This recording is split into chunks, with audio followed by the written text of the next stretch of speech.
keeps us pitted against one another, and that system that fuels us to stay pitted against one another and looking at each other like we each other's enemy. It's like we just hate, and we look at that other person that looks so much like us, and we hate ourselves so much that we spew out that hate, and we do so much damage. We create so much hurt within the lives of others. That system needs to be broken, man. Like, it really does. And I don't know what it's gonna take. I don't know how to do it. I don't have the answers. But I do know it's something that is serious, and it's something that we as the Black community, that we need to come together in solidarity, like we were able to get so many other people to join our movement and come and become one with us. We need to come together as a Black. Now I'm gonna show y'all a video of young Dolph's beautiful queen.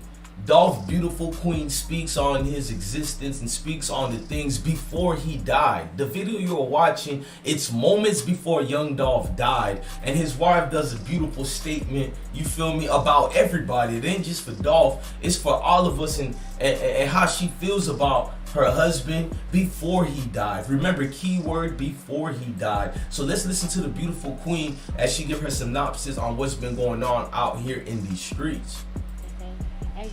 Place, you know, just a lot of different emotions from everything that I've experienced. And like, I've been trying to make sense of so much, right? I've been trying to make sense of like just where we are in the times, like in terms of like everything just seeming so hateful, like from police brutality to like non-Black on white crimes. But then like I had to face a tragedy within my own like household, or not household, but my family dynamic, and we experienced Black on Black crime. And for me, that was like something else. It's like we getting all of this hate from all over, from all of these different areas, and then we give that same hate to our own people within our own community, right? And it's just so messed up, because it's like I'm seeing these protests going on as I'm mourning and grieving my brother's loss, you know, and I'm just like, man, like we shouting loud, we're fighting hard for our voices to be heard, for non-Black people to respect us and to realize and acknowledge that Black lives matter, because I do believe, I'm Black, I do believe Black lives matter. But I'm like, what about to our fellow Black peers and just our community? Like, why don't we treat our lives like we matter amongst one another? You know, like, I know more people that have died at the hands of a Black person committing a crime against them than I do personally know someone who's been murdered, or, you know what I'm saying, attacked by a non-Black person. And although I know I'm not trying to diminish the value of, you know, us experiencing police hate crimes and, you know, police brutality that's driven by racism or whatnot, I'm not diminishing that, but it's just still very hurtful to me that even once we get a conviction, or we get bills to be put in place to where non-Black people have to value our lives, what about what remains within our own communities where we don't value each other? And so it breaks my heart, because literally my heart is broken, because I lost such an important person to me due to a senseless crime, you know, and it was his Black brother. Like they even discussed, my brother even tried to be like, look, we're gonna be responsible men, we're gonna handle this decently, let's come up with an agreement. He tried to do that, and that wasn't good enough. It's just death over honor, you know, like literally that's the code that people live by, and especially within our community, and we hurt each other time and time again. And I'm just like, what are we gonna do about that? Like, I've never experienced this type of pain before, but I know it's so many people that have. They've experienced this, and I'm just like, what can be done? Literally, I was just watching, you know, a news clipping where someone pulled in front of a house and let off like 70 rounds, right? And I get that it's all type of backstories and reasonings behind, but really, like, man, it should not be no reason like for you to bring so much havoc, wreak so much havoc on someone else, you know what I'm saying? Take lives, like, without even thinking about everybody else that's associated and attached to these lives and what it will do for them, man. Like, it's so much of that, and it's like a vicious cycle. You know, you hurt my family, I'm hurt yours. I hurt your family, you gonna hurt mine. And it just keeps going. And it's like, what are we gonna do to combat that? What are we gonna do to end that? How can we protest against that? How can we shame the people within our community to like the utmost way of shaming someone? I don't know, like, what to do, you know, but putting our heads together, like, when are we gonna come and put our heads together to figure out what can be done? And that's where my head has been. And I've just been silent because it's like, I don't want to come off like, oh, my hurt is bigger than, you know, everybody else's hurt or anything like that. But it's just like, my hurt is real. I got to acknowledge it. And this is like, I really wonder, like, what are we going to do? Like, I'm literally stuck in this place where I'm realizing, like, we don't value our own lives. Like, I was robbed, like, about 2007, I was robbed at gunpoint in Detroit. And two black men, like, they robbed me at gunpoint, right? It was during the holidays. And it was like, they didn't look at me like I was their sister, like I could be, you know what I'm saying, they little cousin, like nothing. Yeah, like they literally could have taken my life. And then it's just like, this happened to my brother, and I literally had to stop and get gas in an area that wasn't like, it was just a lot of activity, a lot of loud, like just a lot of commotion going on, right? And I literally felt so unsafe. Like, it was like the engines was revving real hard and people hanging out the window saying stuff. And I got so nervous, so much anxiety. I was scared. Like, I'm a black woman and I'm in a black environment and I'm scared. I'm literally like, my heart was beating. Yeah, it could be from my trauma, but I'm like, at the end of the day, I realized that my life could end in an instant over someone who may just want to take it and not see me as one of them, not see me as anything of value. My life could not matter in like a blink of an eye, you know? And that's scary to me. Like, I literally, and I hate that because I love my people. Like, I'm the type of person that, like, I want to be amongst my people. I want my kids to live amongst my people, like, and to feel proud of where they come from and be proud to be black. But you say that, and in the same instant, you can sound like a hypocrite because you scared for your life around your own people. But it's like, it's a why. Because my own people will literally draw blood, like take my life and not think shit about me. And that's the problem. That is a problem. I'm like, what do we do about it? Like, I understand that why. I understand that it's a system that created us to be so against one another, but we got to break that system too.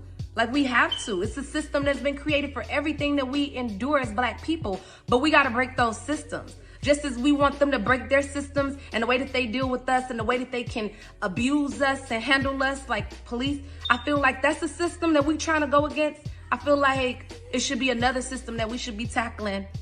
And it should be the system that keeps us pitted against one another, and that system that fuels us to stay pitted against one another and looking at each other like we each other's enemy. It's like we just hate, we look at that other person that looks so much like us and we hate ourselves so much that we spew out that hate, and we do so much damage. We create so much hurt within the lives of others. That system needs to be broken, man. Like, it really does. And I don't know what it's gonna take. I don't know how to do it. I don't have the answers, but I do know it's something that is serious, and it's something that we as the black community, that we need to come together in solidarity. Like, we were able to get so many other people to join our movement and come and become one with us. We need to come together as a black community in solidarity, and we need to stress to one another and get our people on board to, like, our Black lives matter to one another. Like, our Black lives matter. You my sister, you my brother, you could be my grandma, you could be my mom. Like, you could be so many people in my life that matter. Like, our lives matter. And that's just what I want our people to kind of consider and take into just think about, just simmer on. It don't have to be no dispute. We don't got to go back and forth. It's not meant to be controversial. As controversial as the topic is, I'm not bringing it to be controversial, to go in a debate of the whys and everything like that.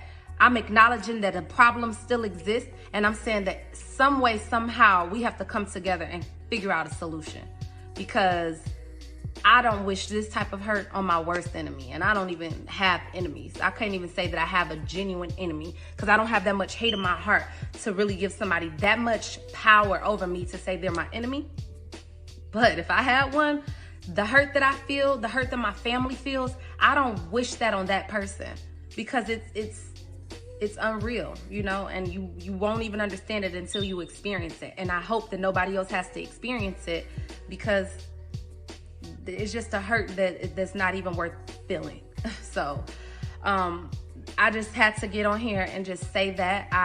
The last thing I wanted to say is that I have been notified that the guy who assaulted my brother, he is in police's custody. So I am super excited about that. But this guy was found hiding behind a furnace in somebody's upstairs attic. And my thing is this, like, you do such a bold crime, and then you turn around and you're hiding. You're so cowardly that you're hiding, trying to just save your life. Took somebody else's life, but you're hiding behind a dang on furnace, man. Hiding behind a furnace, like, that's ridiculous.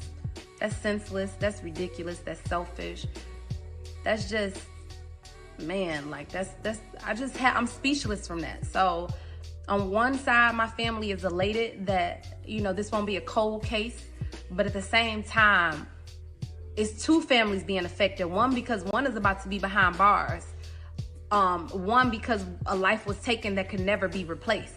It's like we got a victory. Yeah, that person was picked up there in police custody, but on the flip side of that won't even bring back our brother, a husband, a son, a father. Like, that opportunity is not here anymore, and it's hurtful. And so I just had to get on here and just speak my piece, because I've been wanting to speak, but literally I couldn't even form my thoughts for so long because they were so overwhelming. So thank you for all of your prayers. Thank you for all of your support. Please continue to donate to King Jay's Memorial Fund, just to help the family, just to at least until everything settles, the dust settles, the finances are all sorted out, that they can have a peace of mind that, hey, you know, you are being supported. It's okay. You know, like, you don't have to just worry about just trying to keep the business